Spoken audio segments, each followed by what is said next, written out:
नमस्कार दोस्तों। क्या उत्तर प्रदेश की राजनीति में एक बार फिर से सपा और बसपा जैसी दो ध्रुवीय पार्टियों का गठबंधन होने वाला है? क्या उत्तर प्रदेश की राजनीति में कांग्रेस की मध्यस्थता के बीच में बुआ और भतीजे की जोड़ी एक बार फिर से गठबंधन करके बीजेपी को सख्त चुनौती प्रस्तुत पेश करने वाली है? आगामी आने वाले विधानसभा के चुनाव में क्या होने वाले हैं परिणाम और क्या होने वाले हैं राजनीतिक समीकरण, इन तमाम सारे मुद्दों पर हम चर्चा करेंगे। आप लास्ट तक हमारे साथ वीडियो में बने रहते हैं तो आपको सारी बातें, सारे घटनाक्रम समझ में आएंगे, जो कि कल से ही सोशल मीडिया, तमाम प्रिंट मीडिया, इन तमाम चैनल्स पर, प्लेटफॉर्म पर यह अफवाहें उड़ाई जा रही हैं कि फिर से एक बार गठबंधन हो सकता है। दोस्तों, आपको पता होगा कि उत्तर प्रदेश में लंबे समय तक अपने राजनीति को स्थापित करने वाले जो दो ध्रुवीय पार्टियां हैं, जो कि नदी के दो किनारे, जैसे एक किनारा और दूसरा किनारा होता है ना, तो बिल्कुल वैसे ही दो ध्रुवीय पार्टियां सपा और बसपा हैं। क्या इनका मिलन एक बार फिर से संभव दिखाई दे रहा है? मानो राहुल गांधी ने तो कल अपने बयानों से ये साफ जाहिर कर दिया है कि उनका ये विचार है, उनका ये मानना है कि भविष्य में गठबंधन होगा। कल अपने आए संसदीय क्षेत्र रायबरेली में उन्होंने एक जनसंवाद यात्रा किया। उस प्रेस कॉन्फ्रेंस में और पत्रकारों से और तमाम जनता के बीच में उन्होंने ये संबोधित करते हुए ये कहा कि यदि बसपा का साथ 2024 के लोकसभा के चुनाव में हमारे साथ होता तो आज केंद्र में मोदी की सरकार नहीं होती। तो उनके इस बयान से क्या समझा जाए? क्या राहुल गांधी ये चाहते हैं कि आने वाले भविष्य के जो विधानसभा के चुनाव हैं उसमें बसपा का साथ होना जरूरी है, या साथ लिया जाए, या उनको साथ लेकर बहुजन की एक एकता बनाई जाए, ताकि नरेंद्र मोदी की सरकार को, उत्तर प्रदेश की योगी की सरकार को एक बार फिर से हम लोग पटका जाए। तो इस प्रकार के जब से कल से उनके बयान वायरल हुए हैं, तब से ये कयास लगाए जा रहे हैं कि हो सकता है कि आगामी गठबंधन सपा का बसपा के साथ हो सके। दोस्तों, राजनीति में जो राजनीतिक खिचड़ी होती है कोई एक ही दिनों में नहीं पकती है।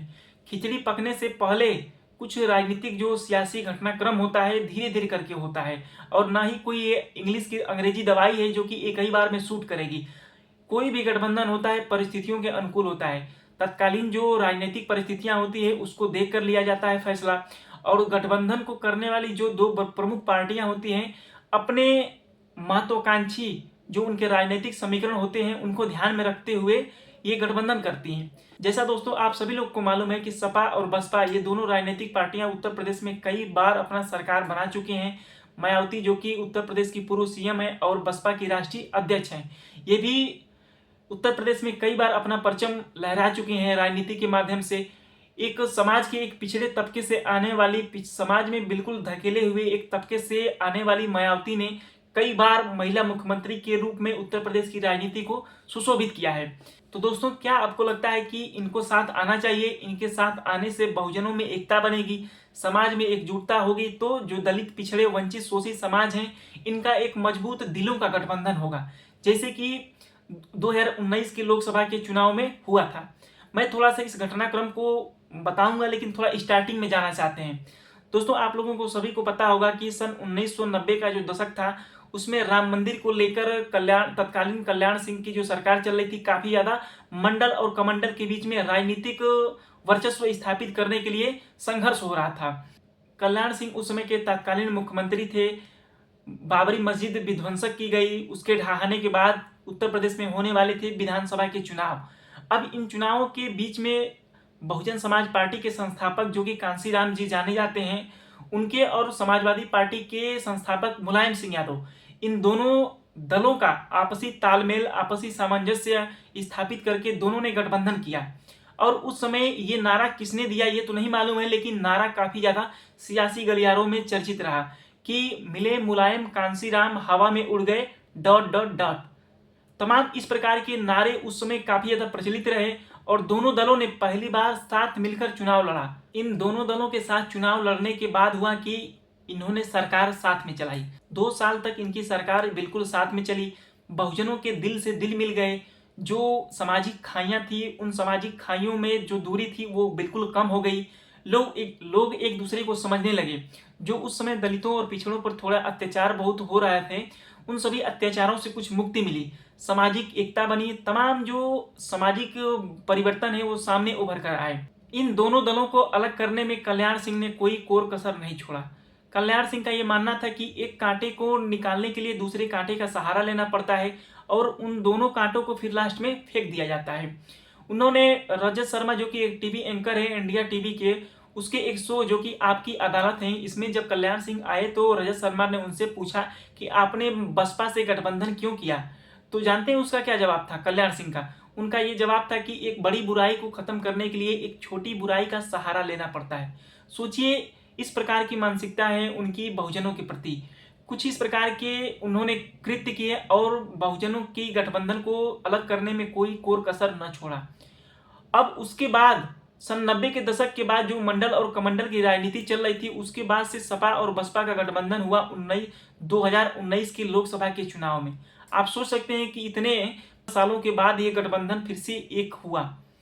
राजनीतिक परिस्थितियों को देखते हुए, जो तत्कालीन स्थितियां थी राजनीति में, उसको देखते हुए इन दोनों दलों के दिल मिले। इन दोनों दलों के जो कार्यकर्ता थे वो काफी ज्यादा एक्साइटेड थे।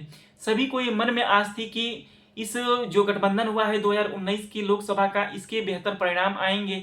लेकिन ये अफसोस की बात रही कि दोनों दलों के गठबंधन के बावजूद भी भाजपा को उत्तर प्रदेश में अच्छी खासी सीट मिली। इन दोनों दलों ने मिलाकर 15 लोकसभा की सीटें जीती।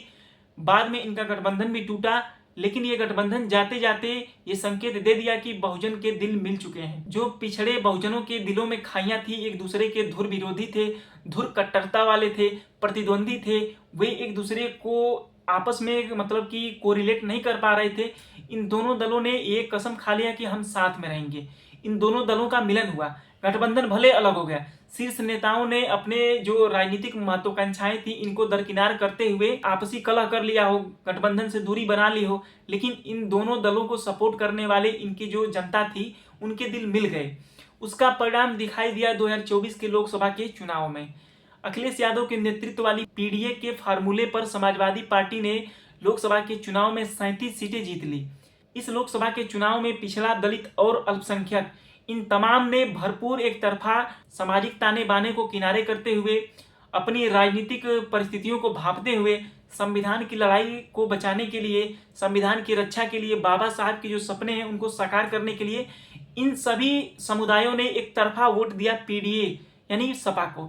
सपा ने क्या गजब का कमबैक किया काफी लंबे समय के बाद लोकसभा के चुनाव में। अब इसका परिणाम ये हुआ कि सपा और कांग्रेस के गठबंधन वाली जो पार्टी थी, जो दल था, इसको 43 सीटें यूपी में मिली और यूपी ने नरेंद्र मोदी की सरकार को बैसाखी पर ला दिया। नरेंद्र मोदी की केंद्र में जो सरकार बहुमत में कभी आती थी, इसे अपने बैसाखियों का हेल्प लेना पड़ा।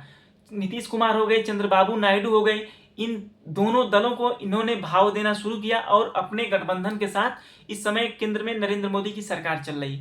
तो इन तमाम राजनीतिक हालातों को भांपते हुए कल जब राहुल गांधी ने अपने रायबरेली जन संवाद चर्चा में ये बात बोली कि मायावती हो सकता है कि सामने आगे चलकर विधानसभा के चुनाव में साथ में गठबंधन हो, तो इससे कयास लगाए जा रहे हैं कि इन दोनों दलों को मिलना चाहिए। यदि दोनों दल विधानसभा के चुनाव में मिलते हैं, दमखम के साथ लड़ते हैं, तो इसके राजनीतिक परिणाम कुछ अलग होंगे और ये जो योगी मोदी की सरकार है उत्तर प्रदेश से बिल्कुल किनारे हो जाएगी। सोचो, आपकी उत्तर प्रदेश में दलितों का प्रतिनिधित्व करने वाली मायावती 21% आबादी है दलितों की, और इनके बलबूते, इनके सहारे कई बार उत्तर प्रदेश में अपनी सरकार बनाने में मायावती कामयाब रही हैं। उन्हें 21% में से मैक्सिमम दलितों का साथ मिला है स्टार्टिंग से लेकर अब तक, कुछ पिछड़ों का और मैक्सिमम मुसलमानों का। इन तीनों समुदायों के आधार पर मायावती ने कई बार उत्तर प्रदेश की कमान को संभाला है।